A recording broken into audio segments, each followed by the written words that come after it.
अस्सलाम वालेकुम रहमतुल्लाहि वबरकातुहू। कैसे हो मेरे दोस्तों? उम्मीद है आप सब अच्छे होंगे। सुल्तान अय्यूबी ने तैयारी का हुक्म दे दिया। उनके कासिद इधर उधर दौड़ पड़े। कारून के दरमियान खेमे लगे रहे, सिपाही खेमों में रहे या इधर उधर घूमते फिरते रहे ताकि दुश्मन ये समझे कि वो तैयारी नहीं, चट्टानों पर तीरंदाज तैयार हो गए।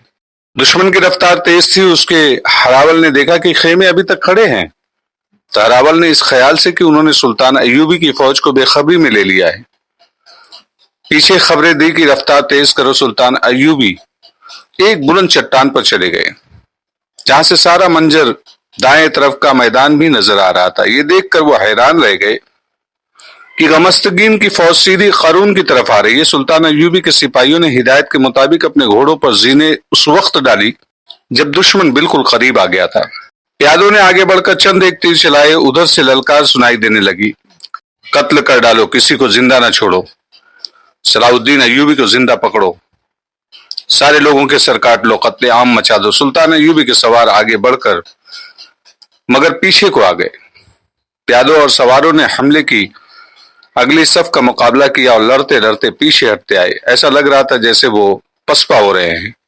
तमाम हमलावर दस्ते कारून के अंदर उसी फंदे में आ गए जहां उन्हें सुल्तान अय्यूबी लाना चाहते थे। चट्टानों में घिरा हुआ यह मैदान 1.5 मील के लगभग वसी और अरीज था। जो ही दुश्मन अंदर आया, दोनों तरफ की चट्टानों से उस पर तीरों का मीना बरसने लग गया। दुश्मन के घोड़े तीर खाकर बिदकते, मुंह जोर होते और अपने ही प्यादों को कुचलते फिरते थे। दुश्मन के कमांडर समझ न सके कि यहाँ खेमों में जो फौज थी वो कहाँ चली गई है, कहाँ गायब हो गई है। उन्हें मालूम नहीं था कि आगे चट्टानों में एक कटाव है जो एक वादी में चला जाता है और सुल्तान अय्यूबी की फौज उसमें लापता होती जा रही है। मैदान में खेमे खड़े थे जिनकी रस्सियां रुकावट पैदा कर रही थी। थोड़ी देर बाद फरीतों वाले आतिशे तीर आने लगे जो खेमों पर चलाए जा रहे थे। उन्होंने खेमों को आग लगा दी और मैदान जंग से शोले उठने लगे। दुश्मन के कमांडरों के लिए बड़ी मुश्किल पैदा हो गई। उनकी जमात बिखर गई, दस्ते गड़मड़ हो गए। घोड़ों के हिनहिनाने का, जख्मियों की चीखों पुकार का और कमांडरों के वावेले और ललकार का इतना ज्यादा शोर था कि आवाजों को अलग करके समझना नामुमकिन था। कमोबेश 2 घंटे दुश्मन के सिपाही अफरा तफरी की कैफियत में और उनके कमांडर उन्हें समझाने की कोशिश में सुल्तान अय्यूबी के तीरंदाजों से जख्मी और हलाक होते रहे।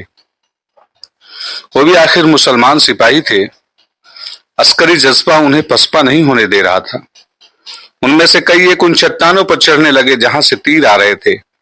ये उनकी दिलेरी का मुजाहिरा था, लेकिन ऊपर से आए हुए तीर उन्हें पत्थरों की तरह लुढ़का रहे थे। बहुत ही मुश्किल से दुश्मन के दस्तों को पीछे हटने का हुक्म दिया गया। उन्हें पीछे ही हटना था, मगर पीछे हटे तो वहीं उन्हें पता चला कि अकब में सुल्तान अय्यूबी की फौज खड़ी है। ऐलान होने लगा, हथियार डाल दो, तुम हमारे भाई हो, हम तुम्हें हलाक नहीं करेंगे। इन ऐलान के साथ साथ घोड़े बढ़ते और फैलते आ रहे थे। गमस्तगीन के घिरे हुए सिपाहियों में अब लड़ने का दमखम नहीं रहा। उनमें से आधे मारे गए या जख्मी हो गए थे। जो जिंदा थे उन पर दहशत तारी हो गई थी। वो कुछ और तवक्का लेकर आए थे। उन्हें बताया गया था कि ये बड़ी सहल फतेह होगी, बड़ी आसान जीत होगी, मगर उनके लिए मैदान जंग जहन्नम बन गया। उन्होंने हथियार फेंकने शुरू कर दिए। इधर सुल्तान सलाहुद्दीन अय्यूबी की ये चाल तो कामयाब रही, लेकिन दूसरी तरफ दुश्मन ने उनके लिए मुश्किल पैदा कर दी। ये दाएं पहलू का वही मैदान था जिसके मुतालिक उन्हें शुरू से ही फिक्र थी। वो सोच में रहते थे क्योंकि वहां कमजोर कड़ी थी जहां से दुश्मन उन पर फतेह हो सकता था। उस तरफ से सहराई आंधी की तरह दुश्मन की फौज आ रही थी। उनके मुकाबले में सुल्तान अय्यूबी की मुख्तसर से दस्ते थे। हमला आवरों के झंडे नजर आने लगे। यह हलब की फौज थी। सुल्तान अय्यूबी ने हलब का मुहासरा करके इस फौज के जौहर देखे थे। उन्हें मालूम था कि यह फौज गमस्तगीन और सैफुद्दीन की फौज से मुख्तलिफ है। निहायत महारत और शुजात के लिहाज से यह फौज यकीनन बरतर थी। सुल्तान अय्यूबी ने अपने आप को कभी खुशफहमियों में मुब्तला नहीं किए। वो फौरन जान गए कि उनके लिए ये दस्ते इस फौज को नहीं रोक सकेंगे। वो अपने रिजर्व को अभी इस्तेमाल नहीं करना चाहते थे। उन्होंने दिमाग को हाजिर रखा। अपने पास खड़े सालारों को उन्होंने कई हिदायत देकर भेज दिया। उन्होंने रिजर्व ट्रूप्स के अलावा मुंतखब सवारों का एक दस्ता अपने साथ रखा हुआ था। उस तरफ वाली ये चट्टान पर जो तीरंदाज थे, उनके कमांडर को हुक्म भेजा कि कारून से हटकर मुंह पीछे कर ले और उसी पोजीशन से नए हमलावरों को निशाना बनाए।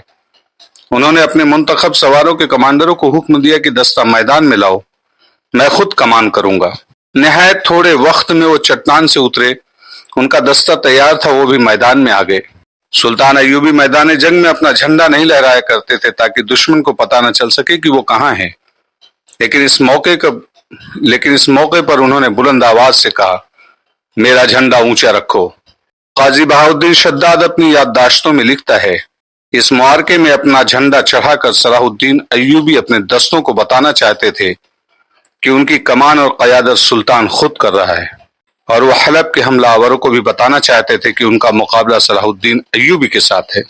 सुल्तान सलाहुद्दीन अय्यूबी ने इशारे और अल्फाज मुकर्रर कर रखे थे। उन्होंने निहायत तेजी से सवारों को उस तरतीब में कर लिया कि वो घोड़े आगे 4 पीछे, उनके पीछे 6, उनके पीछे 8 और बाकी तमाम 8-8 के तरतीब में रहे। लेकिन उन्होंने तरतीब कहीं खड़े होकर नहीं बनाई, बल्कि 3-4 सफों में दौड़ते घुड़सवारों को उसी तरतीब में होने का हुक्म दे दिया था। सामने से दुश्मन सफ दर सफ फैला हुआ आ रहा था। करीब जाकर सुल्तान अय्यूबी के सवार इस तरतीब में हो गए। तसादुम इस तरह हुआ कि ये घुड़सवार एक कील की तरह दुश्मन के लश्कर में दाखिल हो गए। सुल्तान अय्यूबी इस तरतीब के दरमियान में थे। दुश्मन के घुड़सवार दाएं बाएं से आगे निकल गए। रास्ते में जो आया उसे बर्छियों से मजरूह करते गए। दुश्मन के सवारों के पीछे प्यादा दस्ते थे। सुल्तान अय्यूबी ने दूर आगे जाकर सवारों को पीछे मोड़ा और सफूरन सफों के तरतीब में लाकर पूरी रफ्तार से प्यादा दस्तों पर हमला किया। प्यादों ने मुकाबला तो बहुत किया, लेकिन घोड़े और सवार उन्हें रौंदते और काटते आगे निकल गए। सुल्तान अय्यूबी के प्यादा दस्ते सामने थे। उन्होंने दुश्मन के सवारों का मुकाबला किया। अकब से सुल्तान अय्यूबी ने हल्ला बोल दिया। करीबी चट्टानों से तीरंदाजों ने तीर बरसाने शुरू कर दिए, लेकिन हलब की फौज का हौसला न टूटा। सुल्तान अय्यूबी ने अपनी कमान न बिखरने दी। मिस्र की मुआरका बड़ा ही खूरेज था और बड़ा ही शदीद। तमाम मौरखीन लिखते हैं कि अगर सुल्तान अय्यूबी इस मुआरके की कमान खुद न लेते, उनका तमाम प्लान इस मौजू पर तबाह हो जाता। गाजी बहाउद्दीन शद्दाद मौरखीन से कुछ इख्तिलाफ किया है। उनकी याददाश्तों से जाहिर होता है कि हमलावर फौज हलब की नहीं मौसूल की थी और उसकी इस कमान को सलार मजफरुद्दीन बिन जैनुद्दीन कर रहा था, और वो इसलिए कारगर था क्योंकि वो सुल्तान अय्यूबी का कभी कमांडर रह चुका था और वो हर चाल को जानता था। सुल्तान अय्यूबी ने कासिदों को अपने साथ रखा और उनके जरिए छोटे से छोटे जैश के साथ भी राब्ता कायम रखा। उन्होंने ऐसी चाल चली कि दुश्मन को उस चट्टान के करीब ले गए जिस पर तीरंदाज तैयार थे। उन्होंने बहुत काम किया। सुल्तान अय्यूबी ने अपनी नफरी में इतनी कमी महसूस की कि उसे इब्तिदाई प्लान बदलना पड़ा। फैसला किया, उन्होंने रिजर्व ट्रूप्स को भी बुलाने का फैसला कर लिया, लेकिन ऐन उस वक्त एक कासिद ने उन्हें बताया कि एक तरफ से अपने 4000 या 5000 सवार आ रहे हैं। सुल्तान अय्यूबी ने गुस्से से पूछा कि वो कौन सा दस्ता है और क्यों आया है। वो मैदान जंग में डिसिप्लिन का ज्यादा पाबंद थे। हालांकि उन्हें उस मैदान में कमक की शदीद जरूरत थी, लेकिन उनकी इजाजत और हिदायत के बगैर किसी की हरकत उन्हें पसंद न आई। उन्होंने कासिद को दौड़ाए कि खबर लाए कि सवार कौन है। कासिद जो खबर लाए, उन्होंने सुल्तान अय्यूबी को सुन्न कर दिया। खबर यह थी कि ये 400 लड़कियां और 100 रजाकार हैं। उनकी क़यादत हिज्जाज अबू वक़ास कर रहे हैं और वो सालार शमसुद्दीन की इजाजत से आए हैं। सुल्तान अय्यूबी उन्हें रोक ना सकते थे, लेकिन जिस अंदाज से ये 500 घुड़सवार आए, इससे सुल्तान अय्यूबी समझ गए कि कमान वाकई शमसुद्दीन कर रहा है।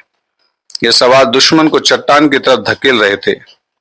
इस मुआरके में प्यादा घोड़ों तले कुचले जा रहे थे। दुश्मन की पेशकदमी रोक ली गई थी। वह आगे निकलने की कोशिश कर रहे थे, मगर उन्हें वहीं उलझा लिया गया था। मुसलमान के हाथों कट रहा था।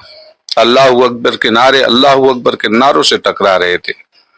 जमीन कांप रही थी, आसमान खामोश था। मसीही यहूदी तमाशा देख रहे थे। तारीख दम बखुद थी।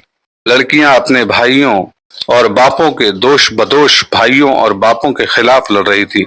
लहूलुहान हो रही थी। कौम की अजमत घोड़ों के सुमो तले रौंदी जा रही थी। तमाशा दुनिया देख रही थी। शैतान भी हंस रहा था कि आज मुसलमानों से कत्ल हो रहा है। दिन भर के मुआरके का यह अंजाम हुआ कि दुश्मन का हौसला खत्म हो गया। उसके सिपाहियों ने हथियार डालने शुरू कर दिए। टीम मुहासरे में आ गए थे। सालार निकल गए। रात जख्मियों के वावेले से, उनकी आवाजों से, कराहों से लरसती रही। दिन भर के थकी हुई लड़कियां रात को जख्मियों को उठाती रही। सुबह हुई तो इस मैदान का मंजर भयानक और हौलनाक था। दूर दूर तक लाशें बिखरी हुई थी। घोड़े मरे पड़े थे। जंगी कैदियों को दूर परे ले गए थे। ان لاشوں میں لڑکیوں کی جو لاشیں تھی وہ اٹھا لی گئی تھی۔ بادشاہی کا نشہ انسان کو اس سطح پر بھی لے آتا ہے جہاں ایک انسان اپنی قوم کو دو دھڑوں میں کاٹ کر انہیں آپس میں لڑا دیتا ہے